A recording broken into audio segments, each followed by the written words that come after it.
The Titanic, legendary, unsinkable passenger liner and the greatest disaster in maritime history.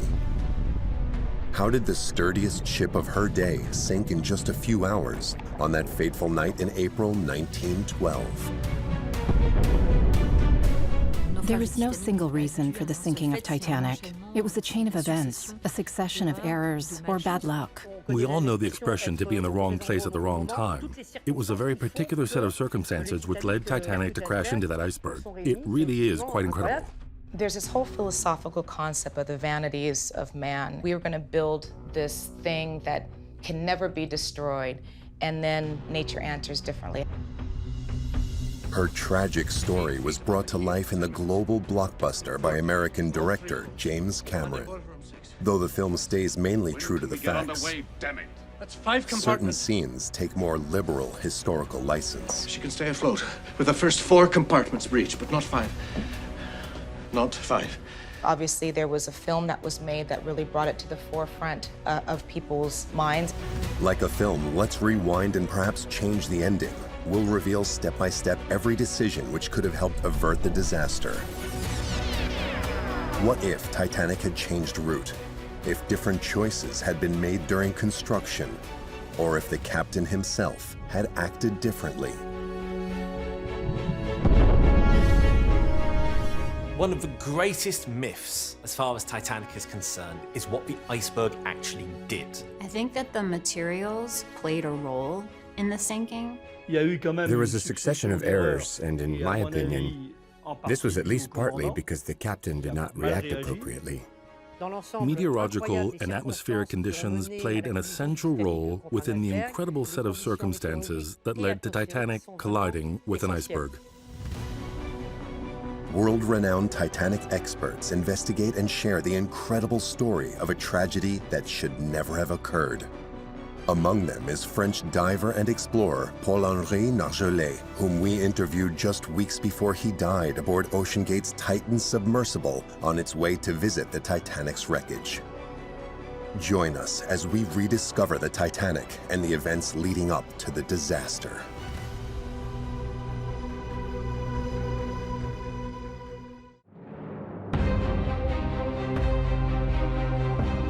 April 14th, 1912. Titanic has a date with history. It's 48 hours until the start of her maiden voyage to New York. The world's eyes are fixed on this ocean giant, a showcase for Irish engineering and the pride of those who designed her. Absolutely, Titanic at the time was very impressive. It was the largest ship of its kind.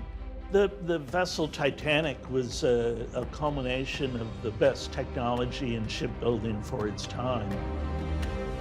The Titanic, when it was built, was the largest man-made moving object. They really considered it looking like a hotel. It was considered unsinkable. The voyage was to be a triumph, and yet it turned into a nightmare. On her 4th day at sea, this great steel giant hit an iceberg and sank in under 3 hours, taking with her close to 1,500 people.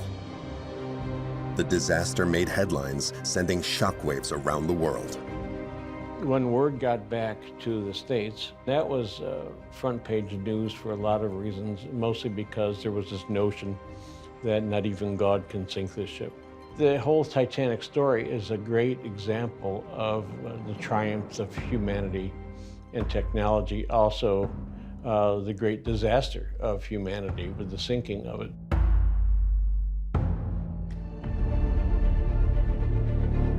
How did the greatest ship in the world end up meeting such a dramatic end? 2 separate inquiries were immediately launched to shed light on the reasons for the disaster, except that all they had to go on were witness statements from survivors. Even though there were witnesses that said that they saw the ship break in half, people still, for some reason, thought that the ship sank intact. There's still mysteries, there's still contradictions, and there are little bits of information which don't quite fit. The survivors' witness statements were far from conclusive. Many questions remained unanswered. Could the catastrophe have been avoided? Could Titanic have stayed afloat? And could every single passenger have been saved? There was only one way to find out. As in any criminal case, investigators were missing the material proof that would allow them to corroborate or not the survivors' statements. Only the wreck of Titanic could help them understand what really happened on that fatal night. But in 1912, it was inaccessible. What they did know was that it was 12,500 feet underwater, and at the time, there was no way of traveling to such great depths.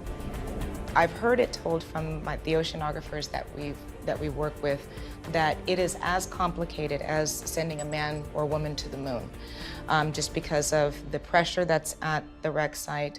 It is 100% dark, the light doesn't get down there.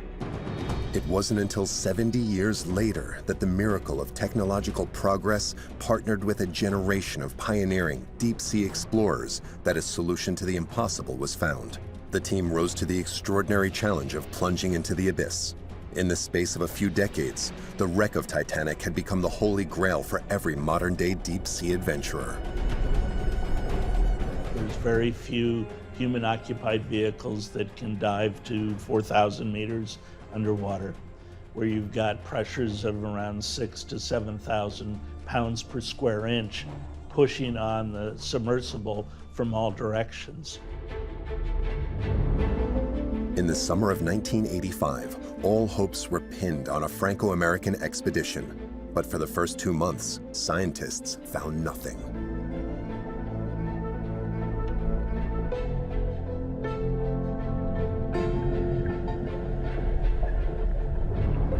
I saw some wreckage that was obviously from a vessel, and that density of wreckage that we started to come into kept getting greater and greater and greater. And I know that we were all excited. In the observation room, everyone held their breath. As the little submersible got closer to the wreck, the camera began to reveal scenes that had never been seen before.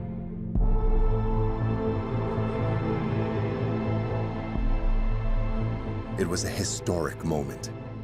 At a depth of 12,500 feet, there lay the object of months of tireless searching on the ocean floor. William and his team's dream had finally come true. They had just discovered Titanic's shipwreck. The discovery of Titanic's wreck is a major stepping point as far as Titanic's history is concerned. Firstly, of course, it's a massive resurgence of interest, and it sparks this new wave of enthusiasm towards the story and finding out what happened. Anyone on the ship ever could have predicted the reaction the world had to knowing that Titanic had been found. And that's what was the amazing thing, and it still affects me today, is that to us it was one thing, but to the world it was something much, much bigger and greater. 73 years on from the disaster, this incredible discovery led to the reopening of the inquiry into this tragic maritime accident and helped to finally reveal the answer to the question, could the disaster have been avoided? A detailed analysis of the wreck helped to provide an understanding of what happened aboard Titanic on her maiden voyage. And the revelations are spine-chilling. Firstly, well before the collision, a succession of human errors, exceptional meteorological conditions, and onboard incidents had already set the liner on road to ruin. Next, despite the iceberg's impact, the ship could have stayed afloat if different choices had been made. And finally, it would have been possible to have saved more people during the evacuation process. There is no single reason for the sinking of Titanic. It was a chain of events, a succession of errors, or bad luck. To understand what pushed Titanic to the depths, we must travel back to the day of her departure.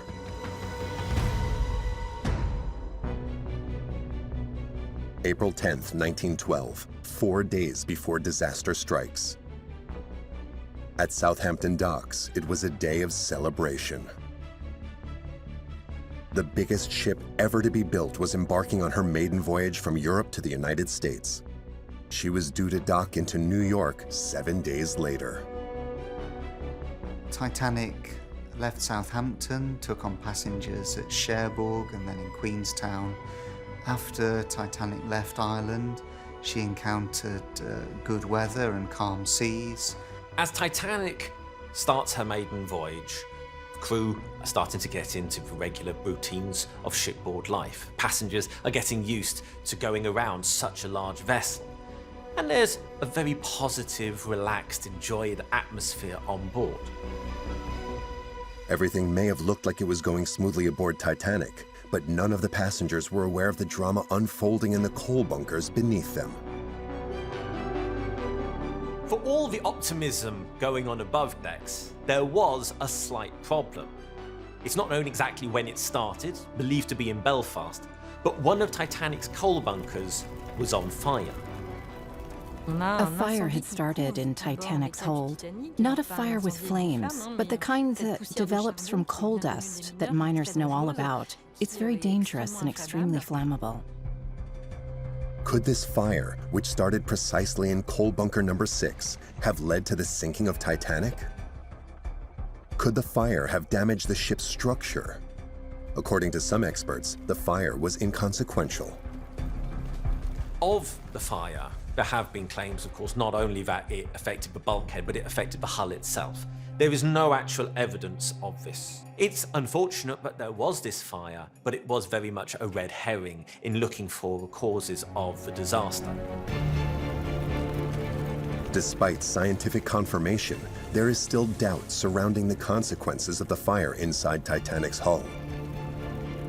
Some people would say that that fire raised the temperature of the steel and it could have weakened the wall of one of those bulkheads and resulted in those boiler rooms opening up and water passing through. The fact remains, despite the fire in the coal bunkers, the shipping company White Star Line deemed postponing the departure unnecessary. This was perfectly ordinary for the time. The weight and heat of coal as it sat in the bunkers, coupled with humidity down there, often caused spontaneous combustion of coal.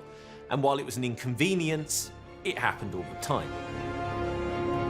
This decision may appear contentious, but it was just the first in a long line of events which could have helped avoid catastrophe.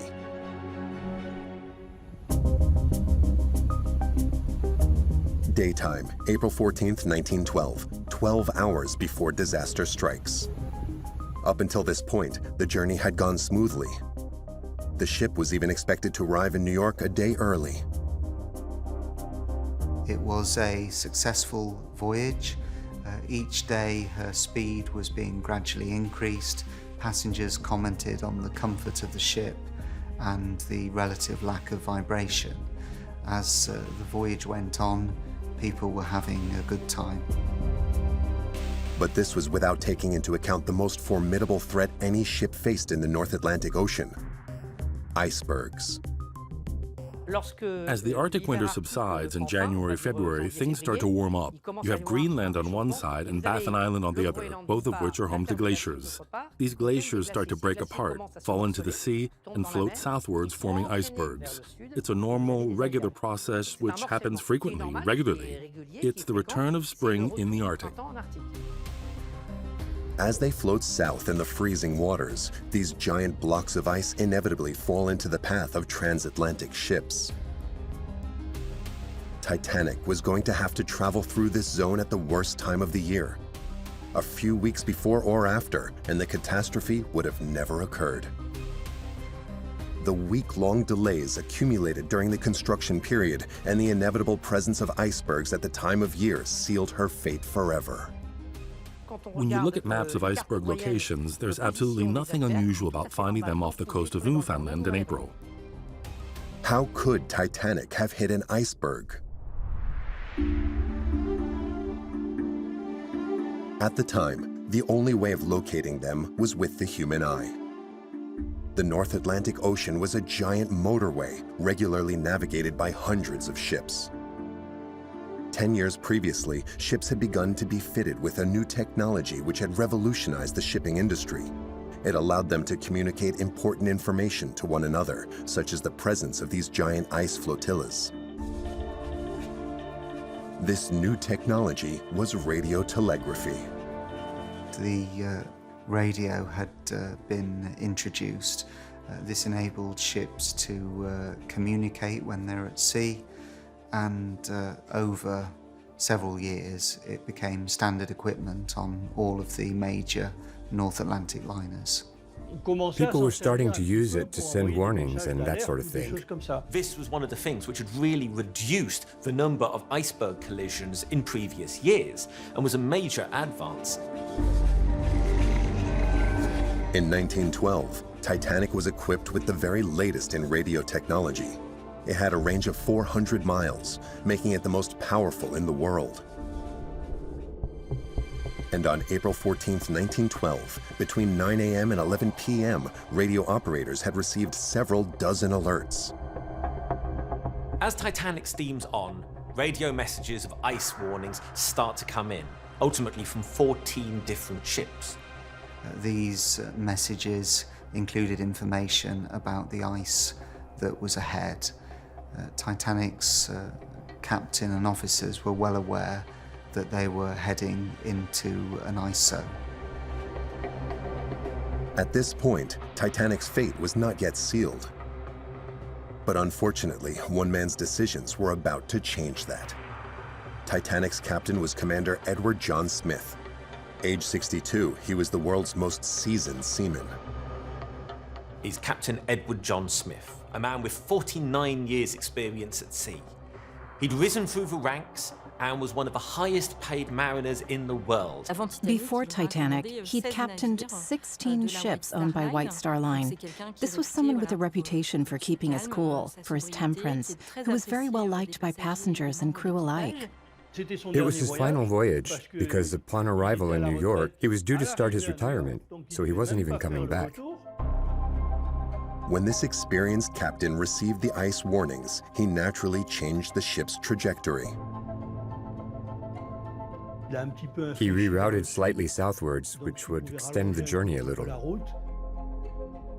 But was that decision enough? Crossing that zone was like moving through a minefield. As the sun began to set on April 14, 1912, other ships located in the same area as Titanic decided to halt and wait for daylight, aware of the danger these icebergs represented. Californian was the closest ship as the crow flies, and in terms of miles, roughly 20 miles from Titanic, and she had turned her engines off on the far side of the ice field. Unfortunately for Titanic and her 2,200 passengers and crew members, Captain Smith did not make the same decision. He knew there was an ice field ahead, and he knew the temperature had dropped and they needed to be on their guard. And yet, Titanic did not reduce speed. When you receive telegrams telling you there are icebergs everywhere, if you don't do anything, then there's some kind of problem.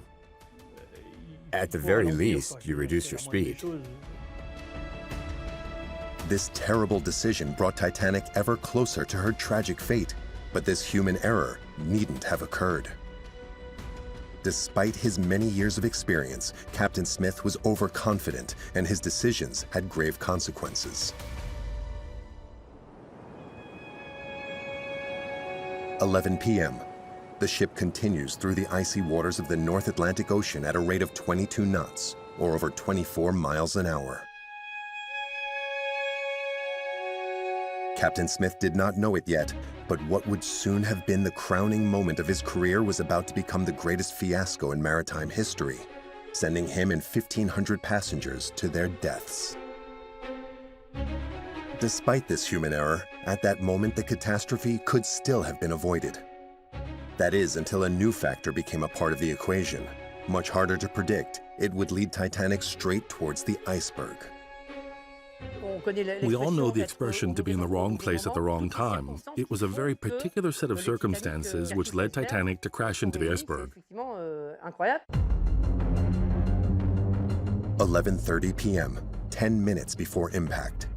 As was his custom, Captain Smith went to bed, leaving his second-in-command in charge of the bridge. When Smith retired for the night, he ordered quote, to be woken if it becomes at all doubtful. So he's very much on standby. And of course, the officers take this seriously as well. Both men were relying on the people with the most important job on board a ship in the middle of the night, the lookouts. Perched in the crow's nest at the front of the ship, these two men were Titanic's eyes. The safety of the entire ship rested upon their shoulders. Except that on the night of April 14th, 1912, the situation was suboptimal. The ship was at the center of a vast anticyclone. The weather was therefore extremely calm. The waters were still. No wind, no clouds, no rain, no storm. And there was no moon either. On moonless nights, when the sea is calm, you cannot see the edges at the bottom of an iceberg. Usually you can see the white fringe around the bottom of an iceberg, but not that night. Worse still, the lookouts lacked one essential item: binoculars. At the time, these were a lookout's principal means of watching the horizon at night. But unfortunately, they were inaccessible, and Captain Smith was well aware of this. A few days earlier, he had made a decision that turned out to have very serious consequences. As preparations develop for Titanic's maiden voyage, Smith orders a reshuffle of officers. A few hours before their departure from Southampton, one of Titanic's officers, a certain David Blair, was dismissed by the captain. This surprising decision had one major consequence, which was that unwittingly, David Blair did not leave empty-handed. Now, as Blair departs Titanic, unfortunately, he unwittingly takes with him a small key. It's to a locker for the crow's nest, and it's believed that this locker contained the lookout's binoculars. Could these binoculars have helped to avoid the collision? During the inquiry carried out directly after the disaster, Frederick Fleet, one of Titanic's lookouts, was asked this very question. Frederick Fleet at the inquiry went so far as to say, if I had had binoculars, I might have seen the iceberg. Was that true? It's hard to know for sure, but if it was, it would be awful to think such a tiny oversight could result in such a grand-scale disaster.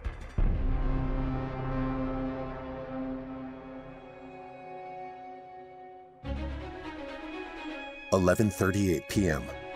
Titanic was advancing in the total darkness at a speed of 21 knots, just over 24 miles per hour. The surface of the water was completely still. When suddenly, the two men in the crow's nest saw a dark shape in front of them.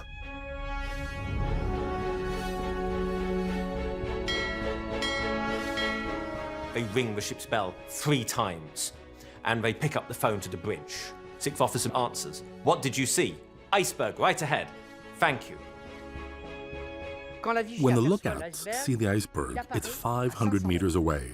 Titanic was 250 meters long, so if we count in Titanics, the iceberg was 2 Titanics away from Titanic. 500 meters was the fateful distance that separated the ship from the worst obstacle she could have encountered on her journey. 11:39 p.m.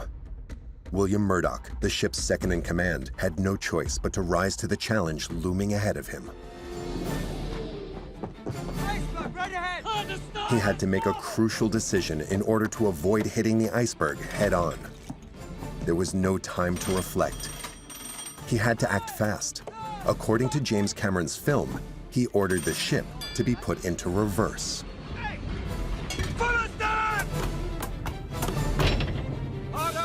But that's not what really happened. Cameron took certain liberties with the script to serve his storyline, but standard procedure, as well as witnesses on the bridge, indicate that the engines were shut down rather than put into reverse. This is what really happened. Murdoch orders hard starboard on the wheel, runs to the engine telegraphs and orders all stop. A ship the size of Titanic doesn't turn on a dime. It doesn't stop very, very quickly. Titanic very slowly starts to move to port. The ship started to turn, but not enough. They were going too fast. It was too late to start turning. Unfortunately, by that time, the collision was unavoidable. 11:40 p.m. At the surface, it seemed Titanic could make it round the huge ice mountain. But underwater, a collision was unavoidable. The berg comes into contact with her starboard bow, and tons of ice fall onto her well deck. At that moment, the majority of passengers were unaware of the collision and the terrible tragedy that would follow. A few people did feel it a little more than the others. They felt a slight sway. They saw in their whiskey glasses that the boat was tilting a little. But many people didn't notice anything at all. What was happening beneath Titanic's waterline? Was her hull robust enough to withstand such an impact? To find out, we must go back 3 years earlier to the shipyard in Belfast.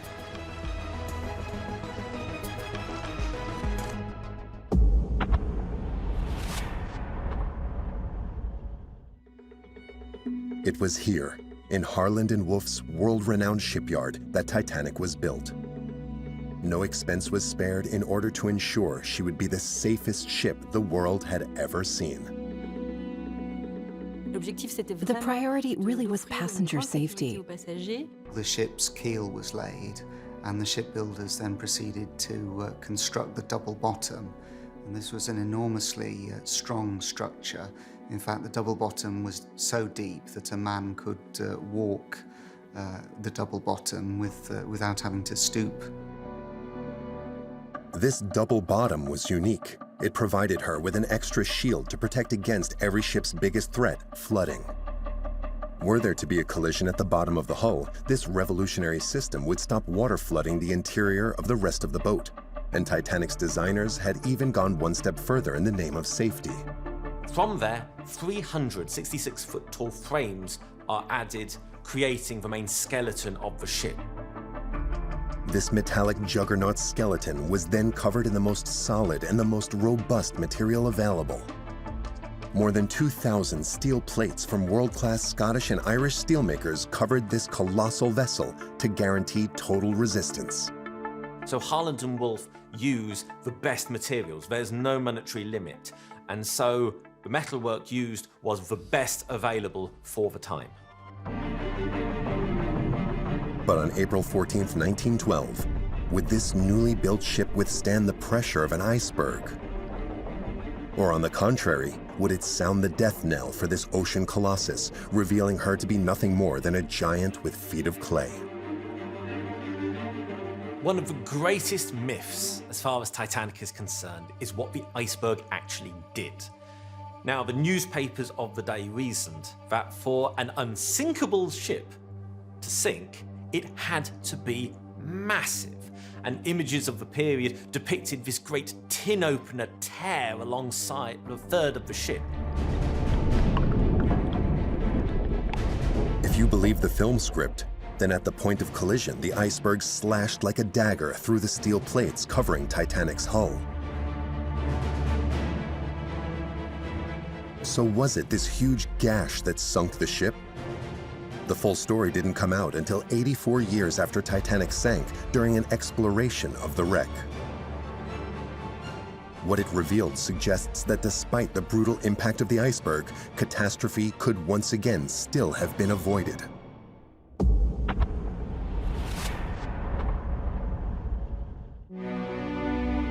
July 1996, the site of Titanic's demise. A headlining scientific expedition to explore the ship's ruins is in preparation. The aim is to inspect the wreck at the point of impact with the iceberg. The idea was to find an answer to the crucial question that still kept this legendary ship shrouded in mystery. What was the damage caused by the iceberg's impact? Once the Titanic was discovered and once we started doing expeditions, we started understanding more and more about how the impossible did in fact happen. But it was a devilishly complex task. When Titanic hit the bottom of the ocean at a speed of 38 miles per hour, her prow became buried deep in the seabed under a 10-meter deep layer of sediment. When the prow hit the bottom, it was buried in the sediment, like the tip of an arrow. It pushed and pushed and pushed until there was enough resistance for the whole thing to come to a halt. So the prow got buried, and this mountain of sediment rose up in front of it. So the idea was to use a drilling sonar probe, which would let us see past the sediment to what was behind it. But to use this probe, they needed to go down to the shipwreck at a depth of 12,500 feet.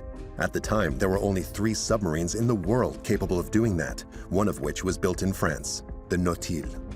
This little submersible, designed by the French Research Institute for Exploration of the Sea, has some unusual capabilities.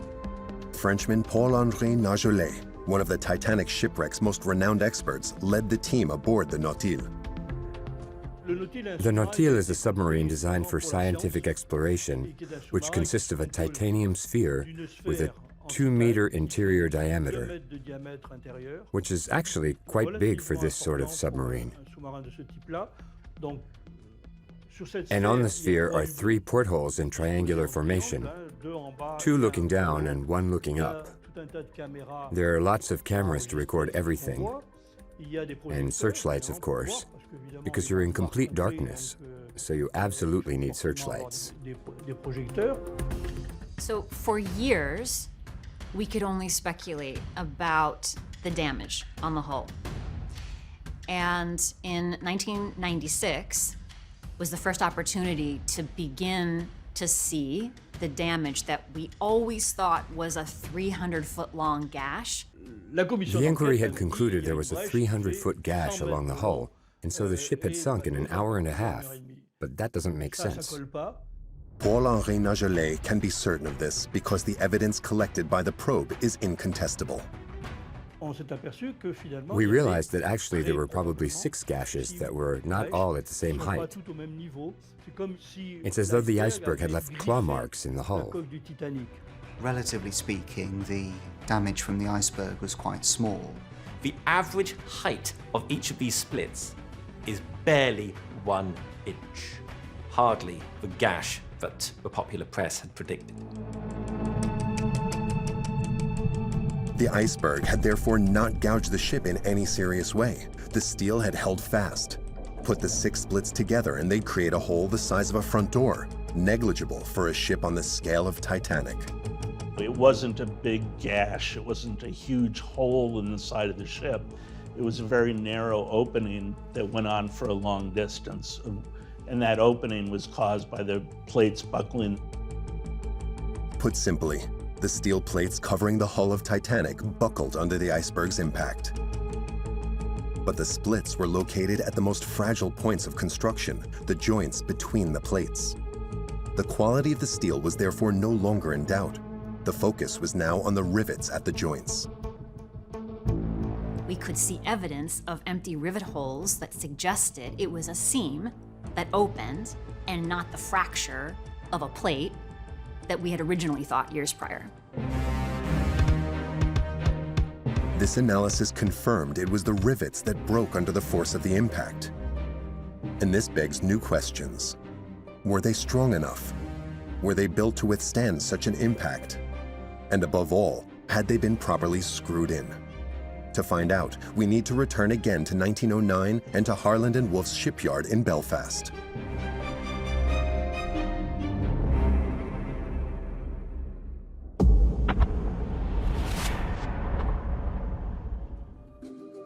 In 1909, rivets were a fundamental element of shipbuilding. They may be small, but they played a major role in ensuring a ship was watertight. Building Titanic required a colossal 3 million rivets. At the time, in shipbuilding, in bridges and other structures, riveting was the way that you held those plates together. Fitting them was a huge challenge. They had always been fitted by hand by a team of riveters in which each person had a very precise role. How the plates would have been assembled is they would have been prepared in place with pre-driven holes.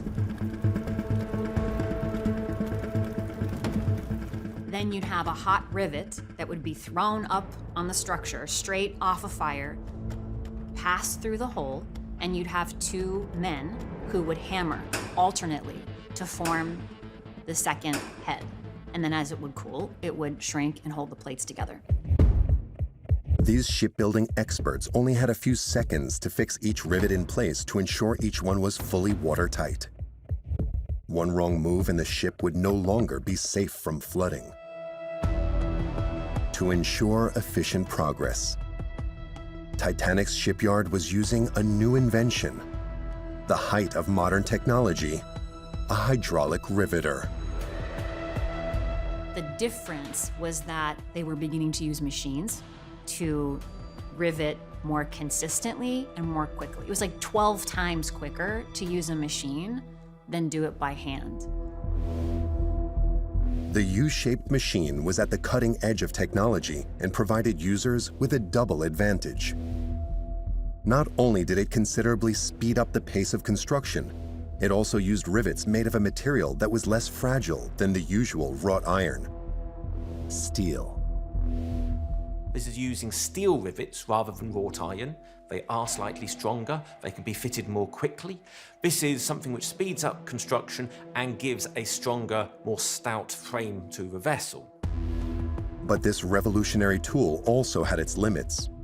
Firstly, it was difficult to find enough laborers qualified to use the new hydraulic riveters. Secondly, these enormous machines were hard to maneuver, especially in the more cramped parts of the shipyard. In the bow and the stern, in the ends of the ship, it's very tight and it's difficult to move these very large machines through the gantry. To facilitate the riveting and to keep up the pace of construction, White Star Line made a decision, the consequence of which they did not foresee. It was a decision which indicates once again that the catastrophe could have been avoided. They decided to use two different types of rivet. The center of the ship, the most fragile section subject to the greatest amount of stress during a voyage, was built using these robust steel rivets and a hydraulic riveter. But the steel sheets at the prow and the stern were treated differently. The bow and the stern were the areas that were riveted with iron. Partly because it's tight spaces, you need someone to do this by hand, and the riveters liked working with iron. It was faster, it was less expensive. This choice inevitably begs the question, would the rivets at the prow of Titanic have withstood the iceberg's impact if they had been made from steel instead of wrought iron? To find the answer, further exploration of the wreckage was required in a mission that was only made possible 86 years after the sinking of Titanic.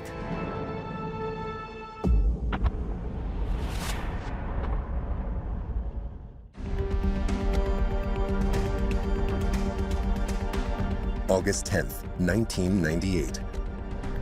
A landmark day in Titanic's history. Paul-Henri Nargeolet and his team were about to breach limits of technology in order to assess the ship's structure. The French explorer was well aware that this type of mission, 12,500 feet down, had a time limit and that the risk of accident was multiplied exponentially at such depths. He had been tasked with one of the biggest challenges in the history of deep-sea exploration: to collect and return to the surface a fragment of the hull of the most famous shipwreck in the world. We started looking for a piece that wasn't too enormous down there because we found some pieces and I was looking at them and thinking, that weighs at least 200 tons. No way we can bring that back up. After a detailed exploration of the sea, Paul-Henri Nargeolet located the perfect fragment. A 20-ton section, equivalent in weight to a semi-trailer with a surface of 280 square feet. It wasn't a section of the prow hit by the iceberg. It was a piece of the starboard section of the hull, located at first-class cabin level. This piece was more easily accessible, and studying it would reveal the answers to several rivet-related questions. The advantage of this piece was that it had a lot of rivets and it had portholes. It was very representative of the ship's construction process as a whole.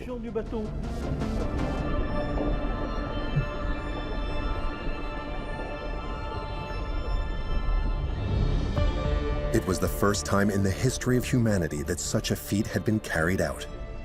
This fragment of the hull from the most famous ship in history was the missing link in a so far impossible investigation. But there was more to come. During the same expedition, the deep-sea experts also unbelievably managed to collect some of the wrought iron rivets near the prow of the wreck.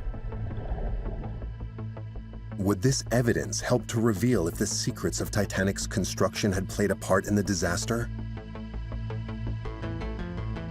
Could they be used to work out if the tragedy could have been avoided if different construction choices had been made?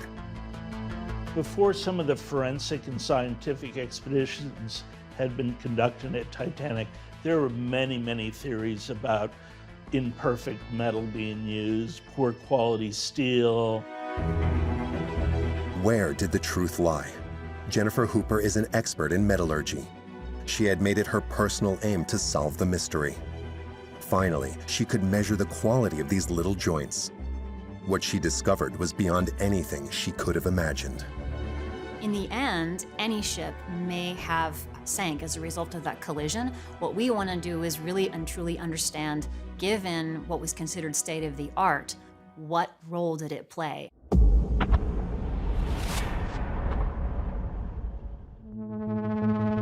(1999), Johns Hopkins University, Baltimore, United States. Jennifer Hooper's thesis focused on Titanic's rivets, particularly those made of wrought iron at the prow, where the collision occurred. She wanted to know their precise level of resistance. We used microscopes to look at the surface and look at the composition. We also did mechanical testing to try to understand how strong and tough those rivets and the rivet material was. We also did computer modeling to simulate collisions that would force those rivets to break, so we could analyze all those different things. This detailed inspection revealed the presence of slag. This solid residue, which looks like tiny stones, is a result of the fusion of metallic minerals. Its presence is completely normal. What was less normal was its level of concentration. When you compare the iron in the Titanic to other material like that, you see very large pieces of slag. That indicates that it was not sufficiently worked. According to the American researcher, the acceptable quantity of slag in a wrought iron rivet at the time was a maximum 3% of the composition of the piece. But when she examined some of the rivets used to fix the steel sheets to the ship's prow, she noticed abnormally high levels of slag. Some rivets were composed of up to 40% slag. We were seeing very large particles, and the reason that's important is because under high stress or strain, those particles can cause weakness. So it's not really a question of whether it would have sank, it was really just how fast.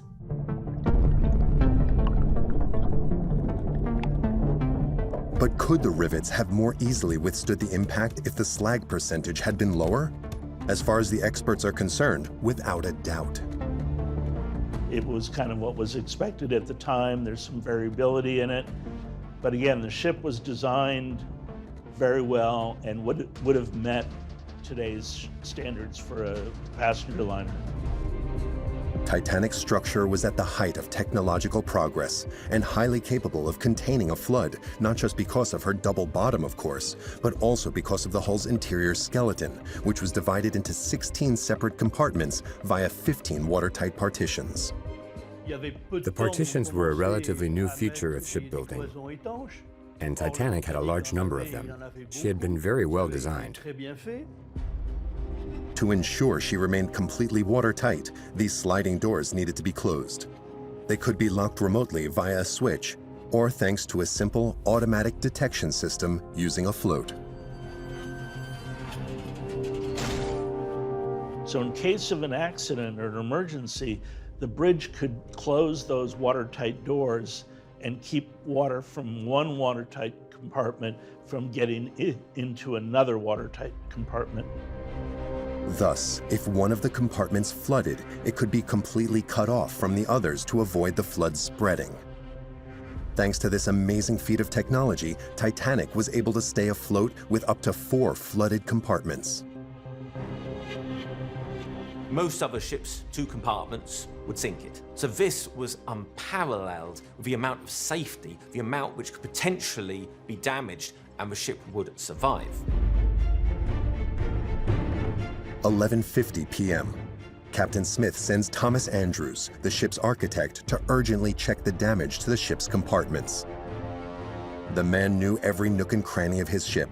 For him, she was the pinnacle of his young and brilliant career, still so full of promise. And yet, that night his dreams of glory were suddenly over. When he inspected the compartments, there was no doubt. He's later seen, very shortly after this, going up the grand staircase, ignoring passengers, which was unusual for him, taking the steps 3 at a time, and was described as having a look of absolute terror on his face. The news felt unreal. The world's first truly unsinkable ship was going to sink in the North Atlantic Ocean on her maiden voyage. Here, in James Cameron's celebrated film, Thomas Andrews, played here by actor Victor Garber, explains why. She can stay afloat with the first 4 compartments breached, but not 5. Not 5.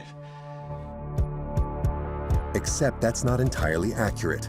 The collision damaged the rivets of 6 compartments, not 5. 5 compartments were open, the 6th was also taking in a minor amount of water. The reality was that too many compartments were flooded. In such conditions, Titanic's ultra-modern watertight system was useless.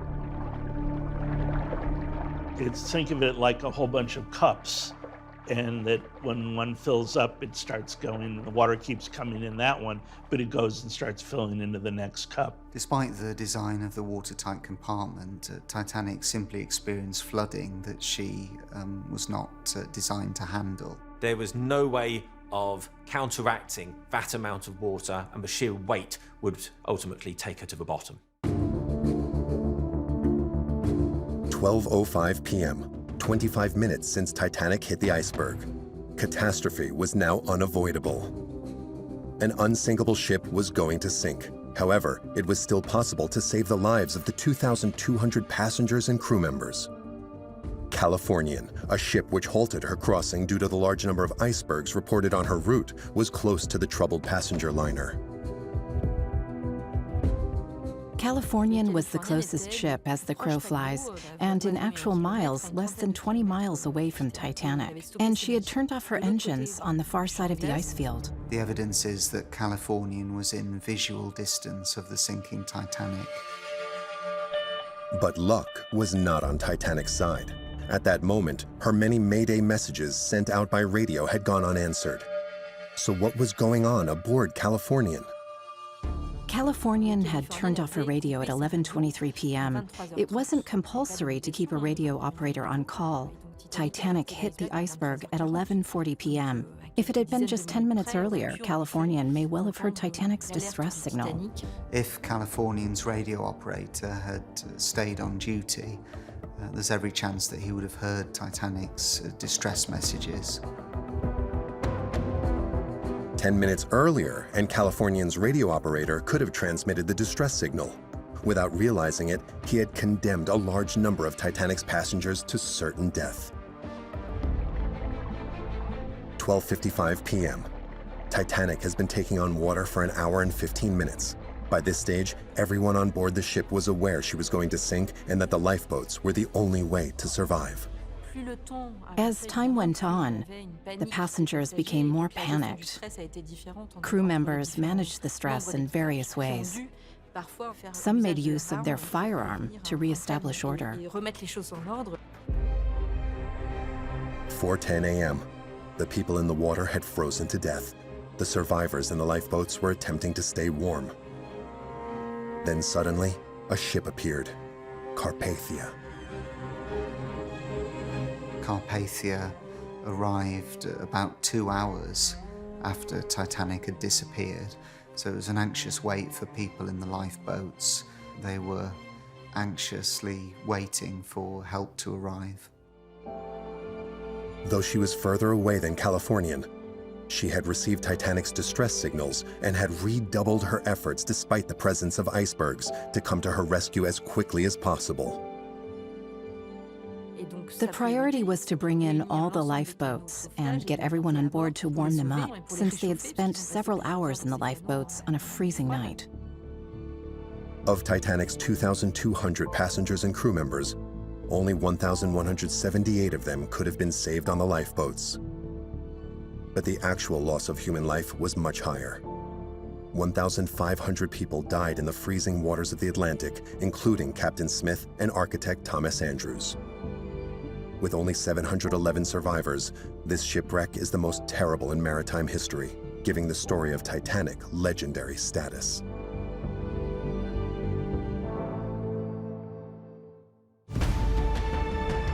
Despite the human errors which led to her sinking, Titanic remains a technological feat of her time which became embroiled in a tragic chain of events.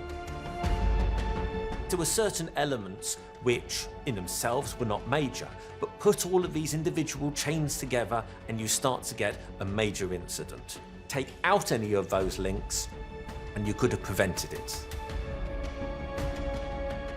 There was a succession of errors, and I think it's partly down to the captain, who didn't react appropriately.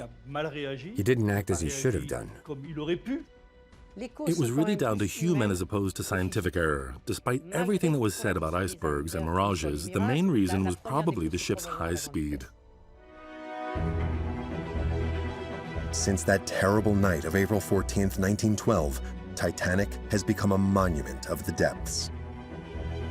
Her legendary status not only attracts professional researchers, wealthy tourists have recently been able to take in the privileged view of the wreck from inside a little submersible known as Titan, designed by American company OceanGate, until this commercial initiative became a monumental fiasco.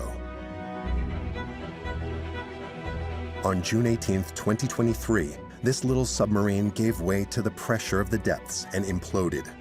111 years after she sank, Titanic had claimed more victims. Among them was French explorer Paul-Henri Nargeolet, who died at the age of 77, just a few weeks after granting us his final interview. This man devoted his life to Titanic and played a huge role in the discovery of many of the elements that have helped advance the inquiry into the reasons for the disaster, enabling us to answer the question, could the disaster have been avoided?